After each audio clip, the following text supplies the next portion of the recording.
Então, compartilhando mais um pouquinho de algumas questões, não sei exatamente sobre o que vai ser esse vídeo, mas eu queria compartilhar algumas questões sobre as diferenças, né? Da vida na Europa e os privilégios e essas coisinhas. Então vamos lá. Na Suíça é assim, a economia é muito boa, tudo funciona muito bem. E os próprios suíços, eles fazem piada. Assim como no Brasil a gente faz piada interna com as nossas manias, né?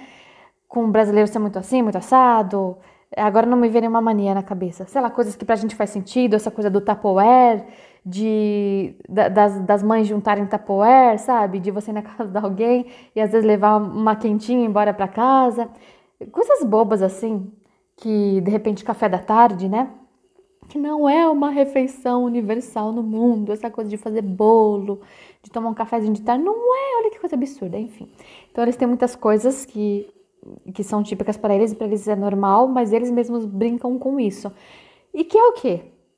Ordem, perfeição, tudo muito sistematizado. Isso pra mim só é muito engraçado, porque, ai meu Deus, tem um pouquinho de sol, tem um pouquinho de sol. Deixa eu ficar aqui, pegar um pouquinho de sol. Então, eles fazem até piada com isso, olha que engraçado. Da mesma forma que a gente, por exemplo, faz piada com gambiarra. Eu sempre tento explicar para os suíços o que é gambiarra.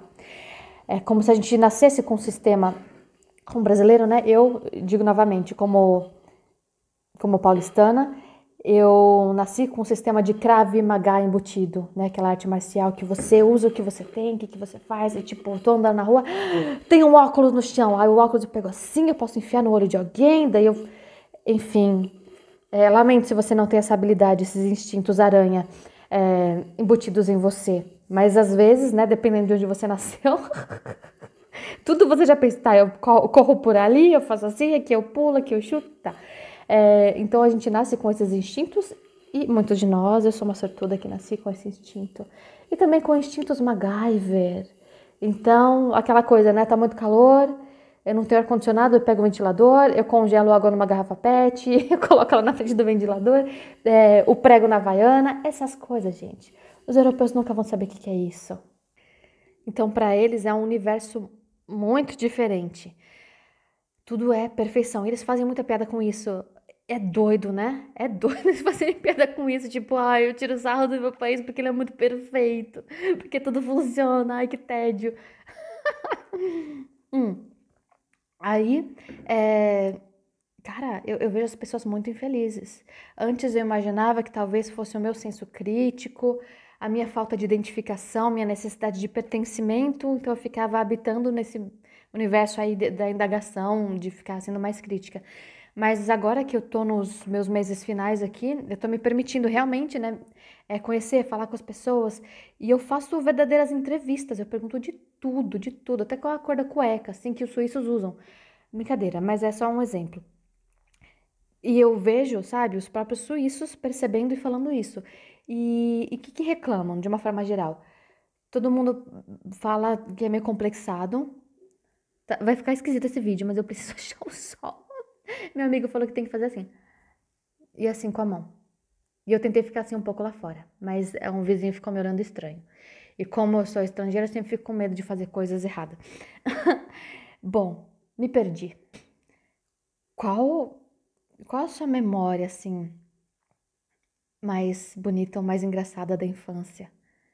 Porque eu sempre penso nisso, assim, quanto isso diz sobre a gente, né? E todos os suíços ou suíças, para quem eu pergunto, eles ficam assim: memória boa da infância, memória engraçada. Aí sempre contam umas desgraças, juro por Deus. Então eles, tá, privilegiados, tem dinheiro, nananã, mas tem outros tipos de trauma, né? Dor é dor, a gente não pode ficar comparando a dor. Embora dê vontade, ainda mais quando tem a ver com desigualdade social. Mas eles têm, né, as próprias dores, dos pais que colocam muita pressão, são muito rígidos, aqui tudo é muito impessoal, muito individualista. Já falei que as pessoas, aqui não tem violência como tem no Brasil, mas as pessoas têm muito mais medo umas das outras. Elas desviam o olhar. Eu moro num prédio assim pequeno, sei lá, acho que tem 3 andares, 3 acho, 4 talvez, nem sei. Credo, né? Que vergonha, nem sei quanto que tem. Mas o vizinho às vezes vê, né? Ou os vizinhos estão entrando 2 metros diante de mim. Aí eu quase vou alcançar assim na entrada pra dar um bom dia, um oi, e vaza. A pessoa voa correndo, tipo, meu Deus, por favor, não olhe pra mim, não olhe pra mim. Sabe que nem quando você, criança, se esconde das visitas? Aqui as pessoas são assim o tempo todo. No trem, né, elas sentam e já colocam uma bolsa, alguma coisa, tudo para ocupar espaço. Pelo amor de Deus, não chegue perto de mim. Então, isso é natural. Mas imagina o que isso a longo prazo faz com a pessoa, crescer com esse raciocínio, né? As crianças são criadas para serem independentes desde cedo. Essa coisa de reunir a família no final de semana é muito incomum. É claro que tem vários lados positivos. Eles crescem pensando que tem que ser independente, é muito mais comum a pessoa morar sozinha.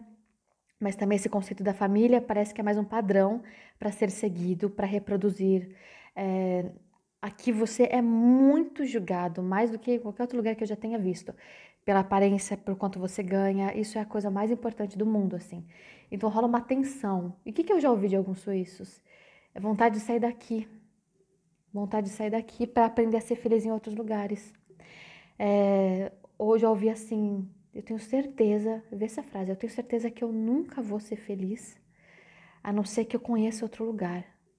Porque eles não têm referência de que tem outras formas de existir, que tem outras formas de se encarar a vida. Aqui é só medo, pressão, cobrança para a perfeição. E, claro, os índices de suicídio são altíssimos. Acho que eu já dei esse exemplo antes. Tem uma aluna de yoga que ela mora aqui já há 20, 30 anos, ela é brasileira. E muitos privilégios, né, que ela tem, que ela teve, criou 2 filhos aqui. E ela já falou pra mim, eu não sei se eu não lembro se ela falou assim, não sei se eu fiz a coisa certa ou meio que me arrependo, mas rolava um questionamento por ter criado os filhos aqui. E eu sei que pra quem é brasileiro eu falo, quer, né, eu quero sair do Brasil, quero criar meus filhos fora do Brasil. Se tivesse oportunidade, que privilégio, quem não ia querer isso, né? Pois é, ela viveu isso, teve esse privilégio e ela questiona com certo pesar. Por quê? Porque os filhos eles cresceram com essa pressão, com essa pressão, com essa pressão. É só assim que eles sabem como viver a vida, encarar a vida e funcionar. Não tem leveza, não tem brincadeira. Não. Entende? Qual que é a fonte de alegria? Basicamente é isso. Eu não estou falando da alegria como o entretenimento, faço uma coisa, dou uma risadinha. Não, estou falando de ter uma ferramenta interna, uma forma de olhar para a vida que vai te fazer lidar melhor com os desafios, porque eles vão acontecer num país privilegiado ou não. O que vai fazer você querer continuar? O que vai te sustentar? É principalmente a capacidade de ter um olhar mais leve, né? De ter um olhar mais, ai, sol, graças a Deus. De ter um olhar que você possa brincar, que você possa rir. O que é a vida, né? Senão a gente só tá existindo. Só dorme, acorda, come, caga e morre. Então, assim, tem 2 exemplos que eu sempre uso. Não tem outros, agora me veio outros na cabeça, mas tem 2 que me remetem mais, assim, que eu tento explicar para as pessoas, né?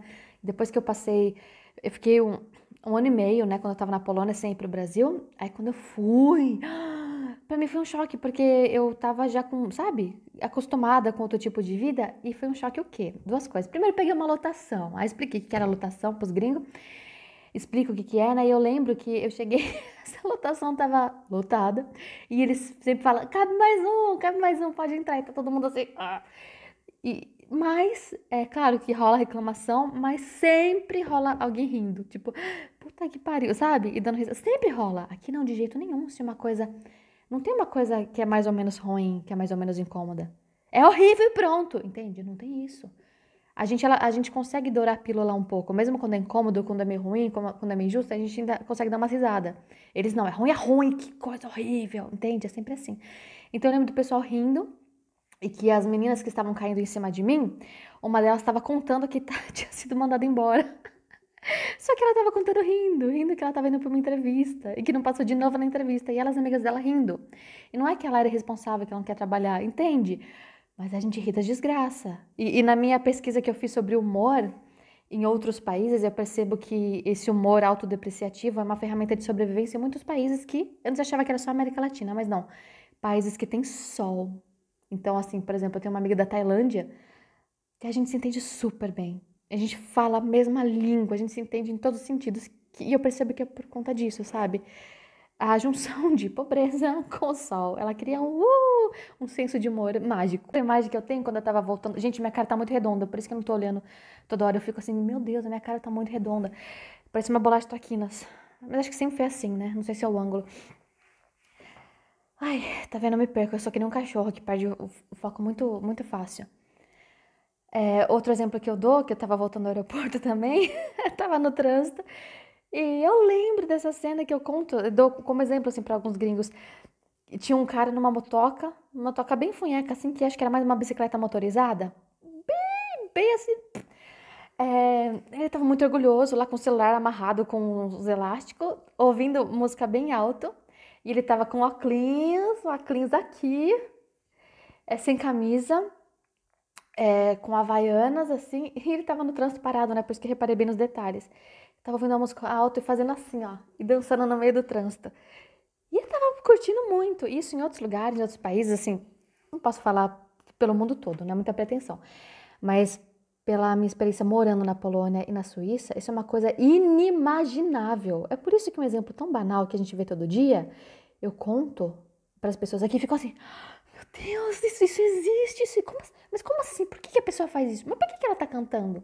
Mas ela tá com uma havaiana, por que ela tá rindo? Entende? Mas o cara tá com uma motoca funheca, por que ele tá dançando?